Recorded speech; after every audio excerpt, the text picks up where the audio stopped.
Hello everyone, welcome to today's webinar from me in a very soggy and blustery Hastings today. It's just gone 1 o'clock, so we'll just wait a few moments to give everyone a chance to join.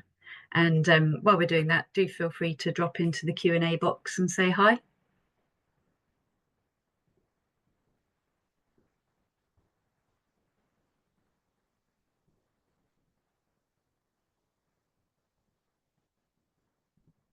So I can see lots more of you joining.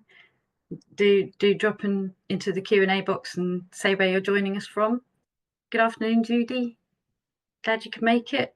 Hello from Joe in a soggy Brighton. Darren in Lancashire. Hiya. In South Wales. Glad you could all make it today. Doncaster, Ealing, Exmouth, Perth. Amazing. Okay, I can see lots more of you have joined now, so I think we'll make a start. So hello everyone, and welcome to our webinar, Tips to Make Your Smartphone Easier to Use. I'm Annie Mannion, and I'm Digital Marketing Manager at AbilityNet, and I'll be your host for today's session. So just before we start, just to go through a few bits of housekeeping. We have live captions provided by Patricia at MyClearText, and you can turn on the captions using the CC option on the control panel. Additional captions are available via streamtext.net/player?event equals AbilityNet. And you can also download the slides if you wish and follow along on our website, and you can get them from abilitynet.org.uk/smartphone tips. And if you have any technical issues or you need to leave early, don't worry, you'll receive an email within the next week sharing the recording, the transcript and the slides. And then depending on how you joined the webinar, you can find a Q&A window, which I know a lot of you have already. So if you want to ask any questions for the panelists, do drop those in the Q&A area as we go along. And then finally, we also have a feedback survey that you'll be directed to at the end. So do complete that if you're able.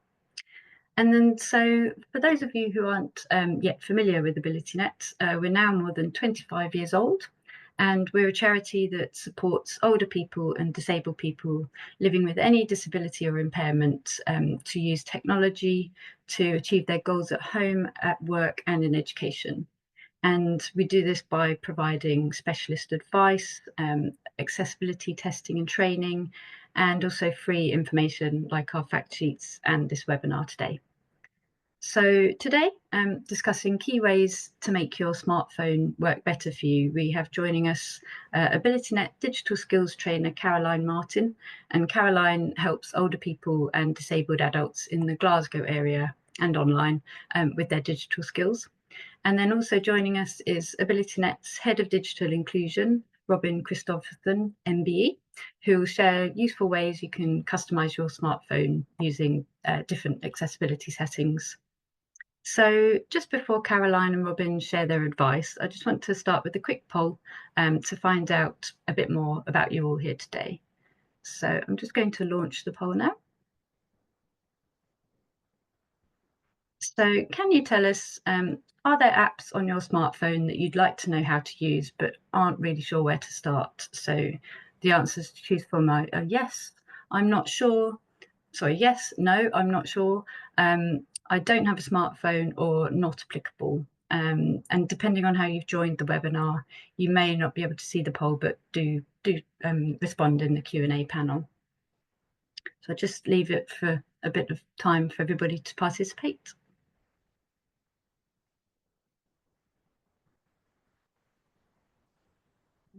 It's definitely a strong answer coming through. Just a few more moments for everybody to give their answer. Okay, I'm going to end the poll now, and sharing the results, we can see, so are there apps on your smartphone you'd like to know how to use but aren't sure where to start? So 40% of you say yes, 37% I'm not sure, 20% no, 0% don't have a smartphone, and then 3% not applicable. So I'm just going to stop sharing the poll now. And yeah, thank you for all your responses. And for those of you looking for inspiration and advice, so Caroline and Robin are here to help. So over to Caroline for her 4 suggestions for making your smartphone easier to use. Next slide, please. So today we're going to cover finding apps and navigating between apps, how to personalise the contents of your screen, using voice assistants, AbilityNet's My Computer, My Way tool, where you can adapt your device to suit your own needs, and where to find smartphone accessibility settings. Next slide, please. So we're going to start with how to add or remove apps from the home screen on Apple devices. There's slight differences between Apple and Android. So to begin with, locate the app that you wish to add to your home screen. Long press on the app, you will see a menu like this. From that list, tap on Edit Home Screen. The apps will now jiggle. Then place your finger on the app and drag it to the screen you want and the position. When you move apps on an Apple device, they will automatically align you to a grid, and you can easily set up your home screen by adding and removing apps. You will see in this menu there is also the option to remove apps. So next slide, please. So it's a little bit different on Android phones. On Android phones, you have home screens, and then below them you have app screens. To access the long press menu, you need to go down by swiping up to access the app screens, and then find the app that you're looking for. Long press on the app, you'll see this menu, and tap Add to Home. This will add it to the last screen. Now find the app, place your finger on the app and drag it to the screen you want, and then the position. Next slide, please. Another useful thing you can do is you can add a widget to your home screens, and widgets can do lots of different things. They're a preview into an app. The ones I have on the image on the right here are adding a contact. I have the calendar widget, and I also have the notes widget, so you could maybe have a shopping list there. So this example is for Apple. The Android is slightly different, but it's the same idea. So on the home screen, you touch and hold the screen background until the apps begin to jiggle. Then at the top of the screen, press Edit and choose Add Widget. You can have a look through the widgets to see what you have on your phone. You can also search for a particular widget if you know the one that you're looking for. Once you've selected the one that you're looking for, you're given different size choices. So for the contacts one, you can either have 1, 3, or 6 contacts, and you can choose which contacts you wish to have there by pressing Contacts. When you see the option that you want, you just tap Add Widget. Next screen, please. So there is lots of different things that you can do to edit your home screen, and this is just some examples. You can keep commonly used apps in the dock or the favourites. Down the bottom of the screen are 4 apps, or what's called a dock, and you can put into that dock area your most frequently used apps. In this example, I've put in telecommunication apps are good ones to put these here, because they're maybe ones that you use frequently. So telephone, email, Safari, the internet, and on the Android screen on the left, I have the app screen button. This can be added in your settings. So long pressing on an app will give you more options on either device. You can also long press on the the home screen background, and it'll give you options to add in wallpapers and add additional controls to your home screen. Again, widgets, as I said, are a preview of the app, and you can have as many or as little on your home screen as you wish. Using folders are a great way to organise apps. As you see the image on the left, I have a folder for shopping and travel, and it's very easy to make them. You just long tap on an app and drag it on top of another one. They merge together and create a folder. It's easy to move other apps into the folder or move them back out as you wish. On Android devices, you swipe down to see all your apps, and on Apple devices, you swipe right to view the app library. If you keep going right, you'll find the app library, and the app library is all your apps in alphabetical order, so it's very easy to find apps that way. Next slide, please. So another way to find an app is to go to your home screen. On an Android device, you'll swipe up from the bottom, or on an Apple device, swipe down from the middle. In the search box, start to type the app name.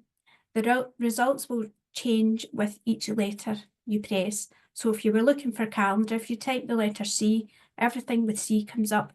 If you add more letters, CA, everything beginning with CA. So it's very easy to narrow it down to the app that you're looking for. Next slide, please.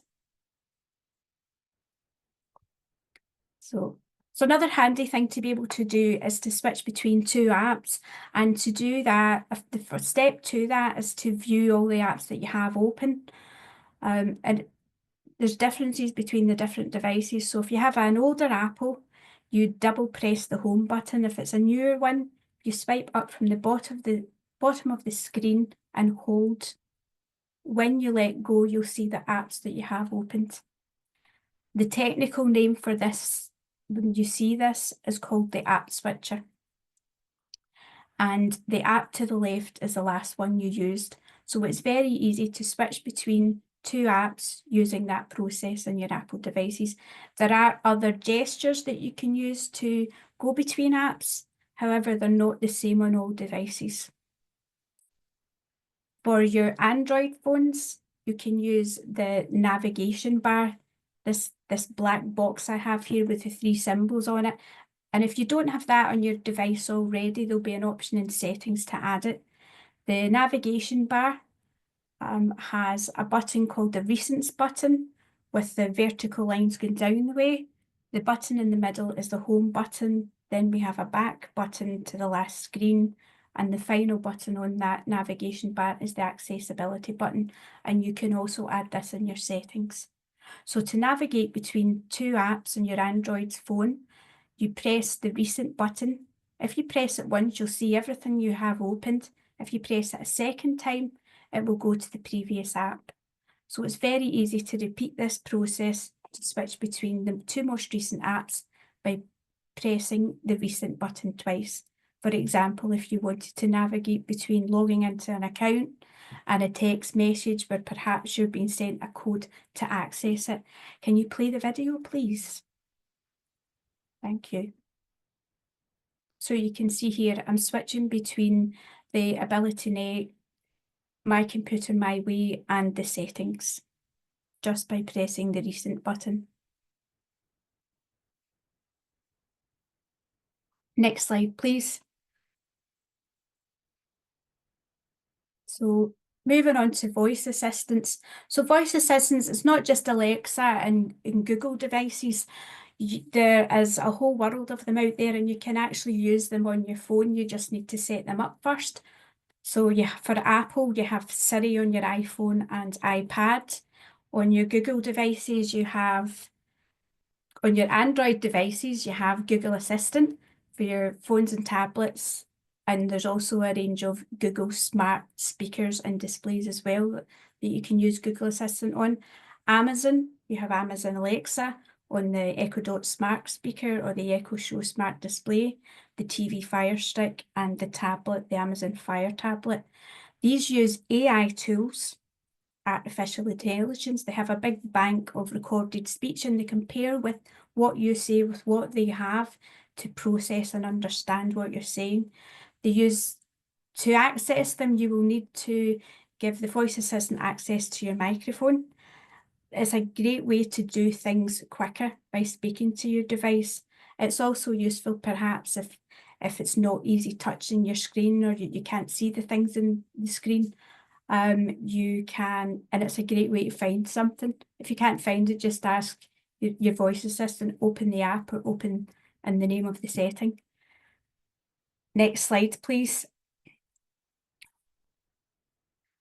So I do recommend before you use a voice assistant that you set it up. So this is just an example how to set up Siri. So you get into your settings and scroll down to Siri. From there, choose how to talk to Siri and you'll get an understanding of how you wake Siri. Voice assistants start working when you say the wake word. So it will say, you can either say, hey Siri or Siri. You can also access Siri by pressing the side button on your phone. The other thing I do recommend in your Siri settings is that you customize the responses. So by customizing the responses, to hear Siri's response, so if you look at the Siri's response sections, you need to tick the option prefer spoken responses and you will hear Siri's response. They always show Siri captions. That allows you to see what Siri has said on the screen. And then the always show request is a good, if you switch that on, what you've said will come up in the screen, and that's a good way to check that the microphone has picked up all of your requests. Voice assistants work best when they're connected to the internet. You don't need to be a professor to speak to them. You can just speak to them in your normal language, but it helps if you maybe slow your speech a little and pronounce your words correctly. That can help. But it's really easy. Don't worry about it. Next screen, please. Next page, please. So here we have an example here of how to use Siri to send a message. Now, with my images and videos, the size of things can be a little small. You can zoom that up on the playback to see it larger, and the volume may be a little quiet, so you may need to turn your volume up. Can you play the video, please? Siri, send a WhatsApp message to Fiona Miller. What would you like to say? See you tomorrow morning at 10 o'clock. Send it. Yes. Done. Thank you. My speech was on the blue on the left and Siri was on the yellow on the right. So as you can see, Siri guides you through a process when doing a task like this, and there's similar processes for things like adding calendar appointments or setting up alarms and timers.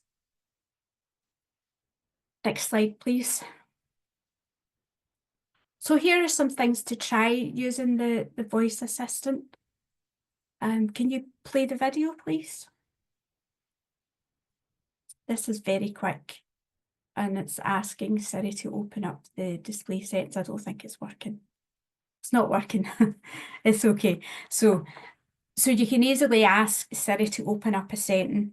For example, turn the volume up to 50%, open up the display settings. You can ask it things like to play the radio or call someone, send a message to them. You can easily check the weather and create calendar appointments. You can ask Siri for an update or ask it if you have anything in your diary today. You can also set timers, alarms, and more. Next slide, please. And you can find lots of information online. If you go to the voice assistance page, it will give you information about how to use it and how to set it up and all the things that you can do with it. There's a lot of information out there. Next slide, please. So My Computer My Way is AbilityNet's online tool. To access this, you open up your browser and go to abilitynet.org.uk. From the Resource and Insights menu on the right-hand side, select My Computer My Way and choose your device from the operating system. It will choose that automatically for you. And then you can use the other options to narrow down to your own needs. In this example, I've chosen eye strain, and it's telling me how to make things larger on my screen. Next slide, please.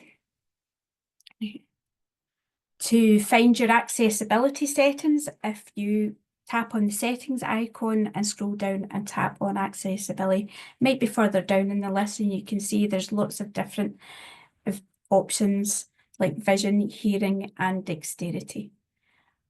Next slide, please. So to wrap up today, I've covered finding apps and navigating between them, how to personalise the contents of your screen, using voice assistants, using your online tool, My Computer My Way, and how to find your smartphone accessibility settings. And I'll hand you back to Annie now. Thank you so much, Caroline. Some great starting points and really good advice. So I hope you've all found something new that you can test out on your devices. Just before Robin shares some resources with you, just a quick reminder, you can access the slides with all the links that we're discussing that Caroline has just shared on screen. And you can get those from our webinar page at abilitynet.org.uk/smartphone tips. And a reminder, the recording will be added to the page after this broadcast as well with the transcript. So now over to Robin to outline some ways you can customise your smartphone for accessibility. Thank you, Annie, and thank you, Caroline. Love Caroline's voice, but you're going to have to put up with mine for the next 15 minutes. So thanks very much for joining. So we're going to be talking about customising your smartphone, apps and tips for customising your smartphone and getting the most out of it in the areas. There's sort of three main areas that maybe people who are older would suffer from or would be impacted by. So that's vision, hearing, and what we've got here is motor/dexterity, but that's, arthritis and things like that. So if we move on to the next slide. So we're going to cover those three areas, 2 slides per each. First of all, customising, and then second, top apps. So customising for vision. So we're mostly referring to iOS here, that's the iPhone, but obviously Android has very similar, as we've seen when Caroline was going through her different areas as well. So magnification in iOS, on iPhones, it's called zoom. It's called magnification, I think, on Android. But if you went into the accessibility settings that Caroline was just talking about, then you can enable this, or you can ask Siri or your Android assistant, your Google Assistant, to enable it as well.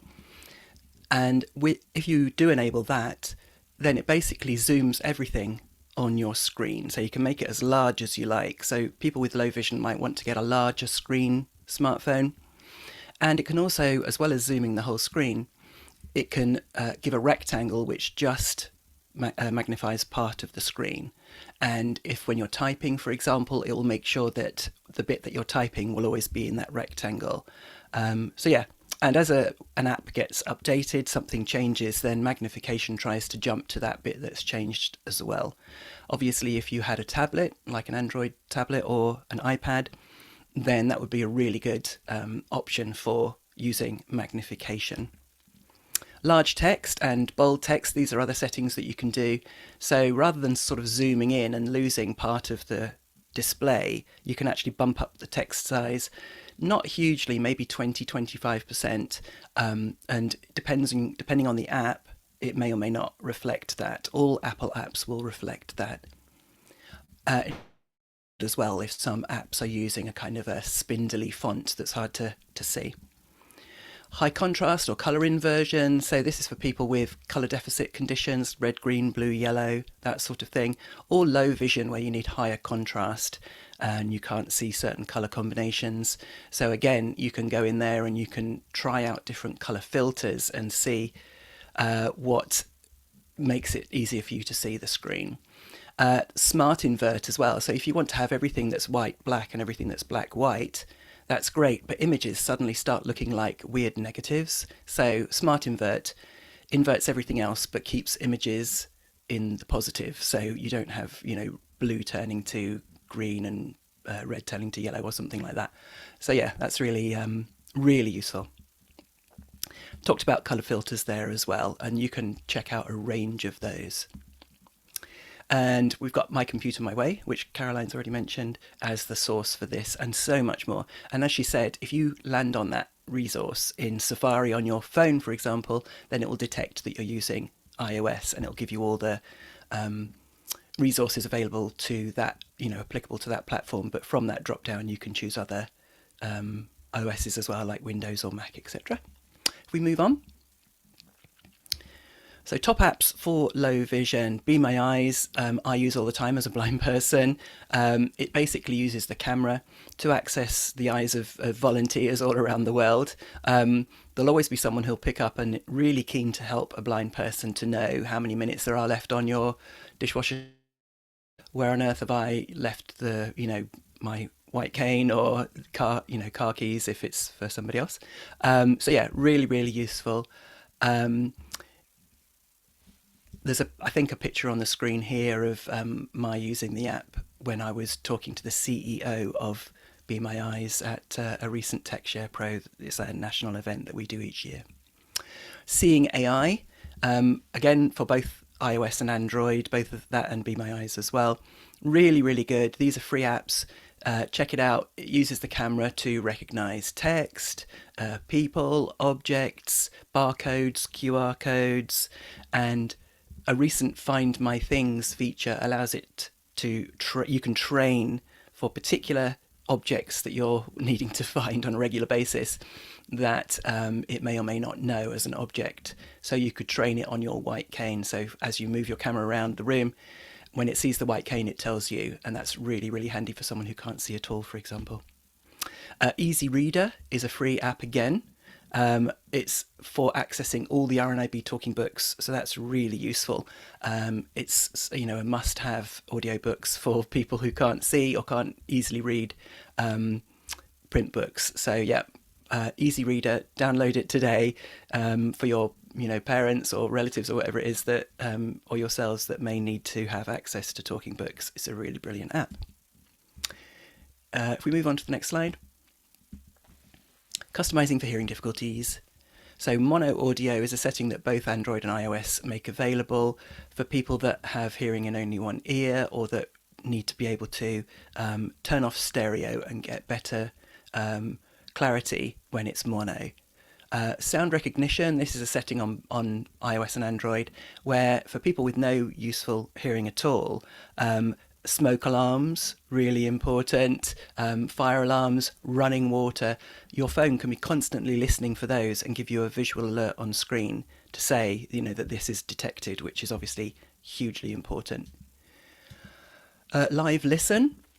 You can put in earphones and you can point your phone, the top of your phone, this is iOS, at the person who's talking, and if you turn on live listen, then you will hear that person really clearly, and other people in a noisy cafe or restaurant or wherever it is will be cancelled, will be faded out. So that's really, really useful as well.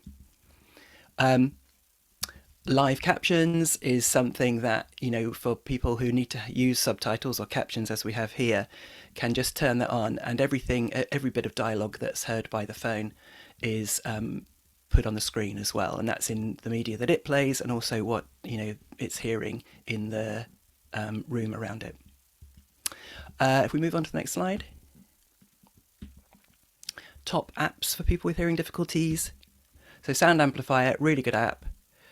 Amplifies surrounding sounds and dampens down others. I should mention also too, Apple's, this would be on, you know, for iOS, Apple's AirPods Pro, which are in-ear, so they've got the squidgy bits of rubber, are like a hearing aid now. They are as powerful as an over-the-counter hearing aid, and you can do all the things that you can do with hearing aids with those at a fraction of the cost. So yeah, really, really powerful. Check those out. The Oticon app, for people that have hearing aids that are manufactured by Oticon, is a companion app that allows you to make lots of changes to optimize that, so you don't have to go to the audiologist and have them make all the tweaks for you. Other brands of hearing aids are available, and they have companion apps too. Hearing aid compatibility is an app that helps you to get the most out of other hearing aids as well. I think that handles several apps, so check that out. We've got the source there again at the bottom of the page, so you can follow that link and get more information about these by getting the presentation, as Annie said, from the webinar page after the event. If we move on. So let's talk about motor or dexterity issues. Motor is like the kind of formal name for the impairment category. Obviously, arthritis, as I mentioned before, is a key factor for older people. So what can you do to customize your smartphone or tablet? Well, voice control on Android and iOS does a lot more than what you can do with Siri, as we heard with Caroline earlier.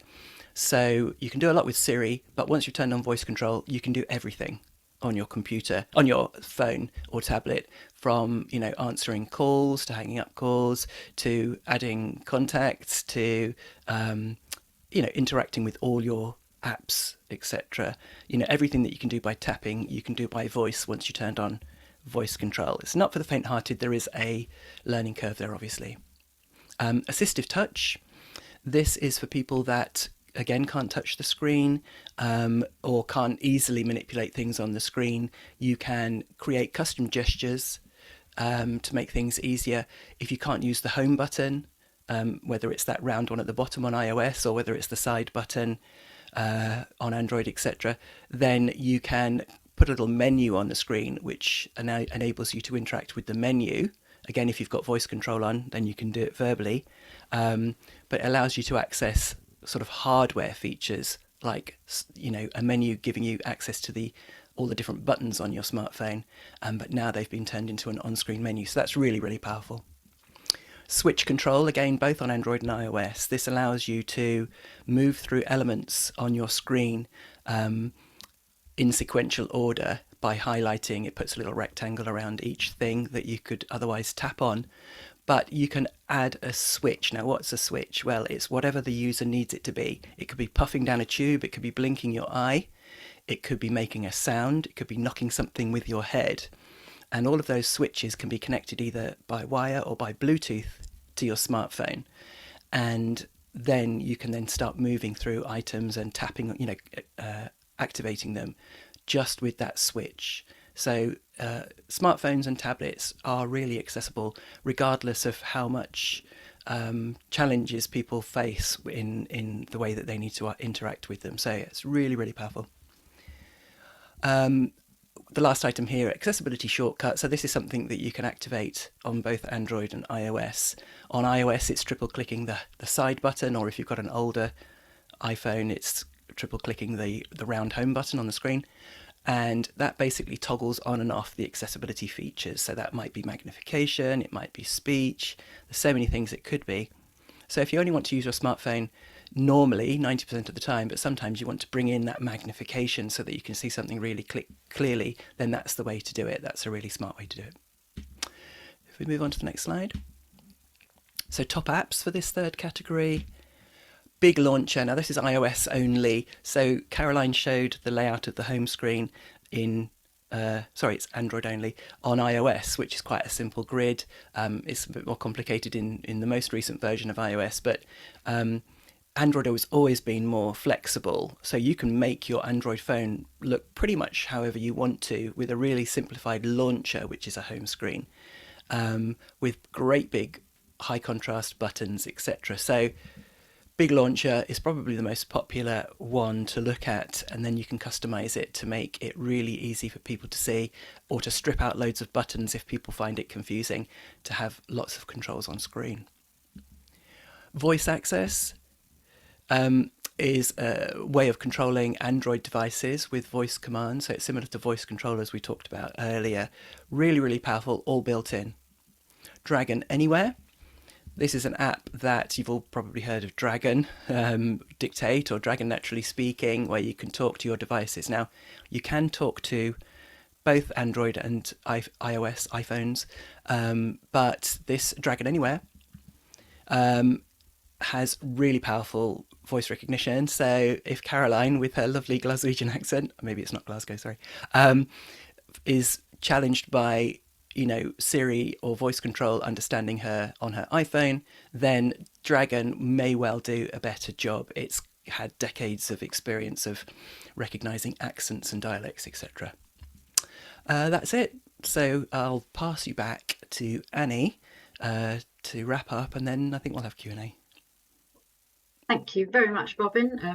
As ever, some excellent ideas and inspiration. We'll be coming back to you and Caroline in a moment to answer various questions that come through. But just as part of AbilityNet's partnership with BT Group, we've been helping older people and disabled adults master the digital world and build digital skills.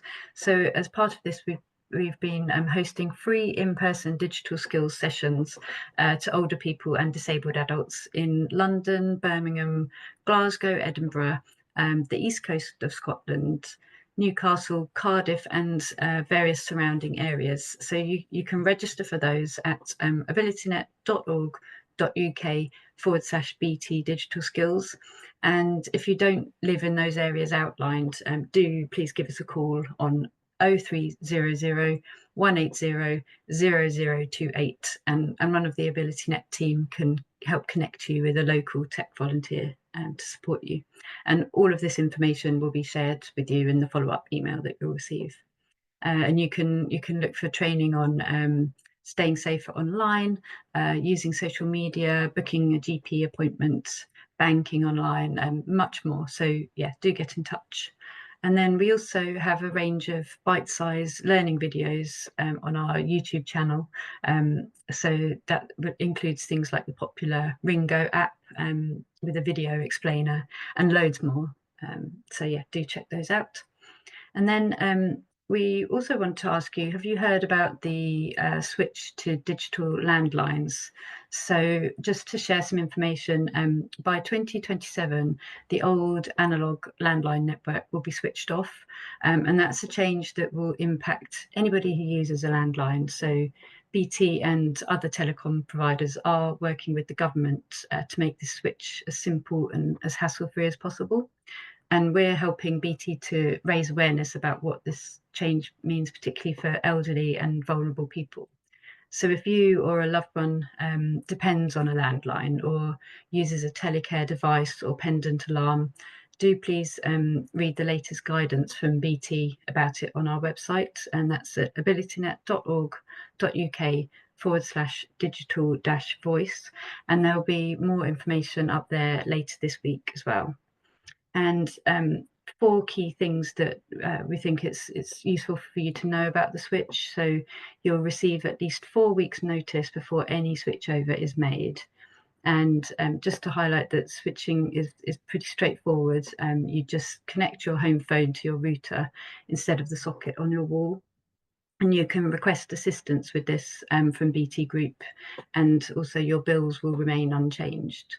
And then just thirdly, do notify BT of your circumstances. So if you or somebody you know uses a telecare device, a pendant alarm or a burglar alarm, please do let the phone company know and check with your equipment provider to see whether it needs to be upgraded ahead of the switch.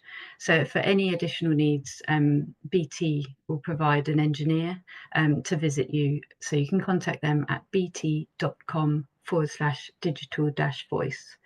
And then finally, if you don't have broadband, don't worry, there is a dedicated landline service for customers to use the landline in the same way that you do today. So yeah, do find out more at abilitynet.org.uk/digital-voice. And as mentioned, there'll be updated information there from tomorrow onwards.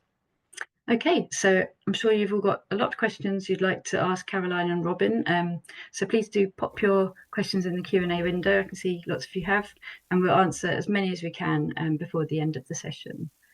So Just a few came through earlier on. So I just wanted to a question that came through right at the start. What is a widget? This was during Caroline's session. So if you're able to answer that, Caroline. So it's a preview of an app, and it gives you shortcuts into things that are inside the app. It can also appear bigger on your screen to take up more area. Thank you. Yeah, hopefully that answers your question, Marianne. But do give us a shout if you'd like further information.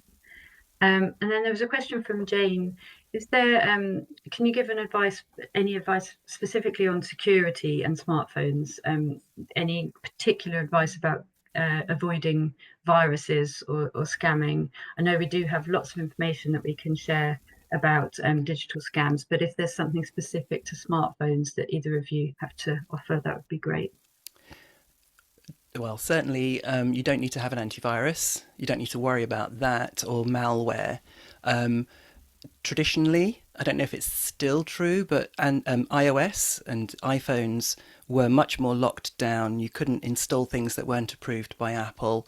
That's still the case. With Android, whether it's still the case that it's less secure, I don't know. But people tend to gravitate towards iPhone if they're really concerned about security. If you want to not have your phone listening to you all the time, then you can turn Siri off in the Siri settings if you want to. Believe me, though, it's not recording everything you say. It's just waiting for the wake word, HEY Siri. And the same is for your smart speakers as well. So the ALEXA device is only listening for that word. It's not listening all the time. So a lot of people are very worried about their smart speakers or smartphone listening to them and passing all of that information on to whoever. So, yeah. Thank you. It's also important to keep your devices updated. Absolutely. Because part of that update has the security patch in it. That's really important. Yep. Thank you. Older Android phones have a very out-of-date operating system because, particularly the cheaper ones stop at a certain level. So you really do, as Caroline's got the latest OS. So if that means buying a new device, we would strongly recommend it because vulnerabilities do come along and the device manufacturers are really good at catching and patching with updates all the time. So yeah. Thank you. Caroline, this relates a bit to your personalising your smartphone sort of homepage and screens. Sue is wondering how to sort of make the screens more straightforward because a lot of people find it quite overwhelming with all the different apps and options available. Is there anything that you would advise that Sue and people with the same issue could do? So on both devices, you can have hundreds of apps. Literally, the more apps that you add, you can remove the apps that you don't need anymore. On the home screen, you can maybe just delete lots of them, but just keep the ones, say maybe 5 or 10 that you need on the one screen. And you don't need to have everything on your home screen because all the apps will either be on your app screens on your Android devices or they'll all be in the library. So that's if you need to find them. So that's a kind of quick way. Okay, yeah, good way to sort of simplify things. There's lots of information online on different things that you can do to customize your home screen. There's lots. Great, thank you. Robin, did you have anything you wanted to add on that question? Just to agree, only put on the home screen of your phone or of your relative's phone the apps they use on a daily basis. So they've only got 5 or however many it is. And the rest of that home screen can just be a nice picture of your family or whatever it is. So yeah, you don't have to fill it up. And they don't have to be in a row. You could put them wherever you like, so it's not covering up the face of your grandchildren or whatever. So there are a few sort of technical questions about some of the apps that you recommended, Robin. So does Live Listen only work on Apple? Yeah, so that's an Apple one. There is a similar one. I can't remember what it's called on Android. Apologies, but there is a built-in kind of ability to use your phone as the external microphone. I should also mention that if the earphones that you've got in aren't wired, if they're wireless like AirPods or other Bluetooth earphones, then you can put that phone right up next to that other person, whether it's, you're in a lecture and you need to go and put the phone on the lecturer's desk, and that will be right next to them. So yeah, the Live Listen can be like a remote microphone. And there is a similar one on Android. I'm sorry, I'd have to look up what it was. Okay. And there's a related question. Can you use Live Listen with hearing aids or only with headphones or pods? Yeah, absolutely. If the hearing aids are Bluetooth hearing aids, which most are these days, and they connect to your phone, everything you hear on your phone will be sent to the hearing aid. So they're like a pair of headphones or earphones. So yeah, absolutely. Thank you. Just looking through some of the other questions. Is there do you have any recommendations for the best operating system? Is it Apple or Android for for older people, but also for partially sighted or blind people? Are there major differences in the interface, or have they all got pros and cons? So Android can be made to look simpler with those launchers, and there are lots of them. But Apple generally is much stricter about accessibility.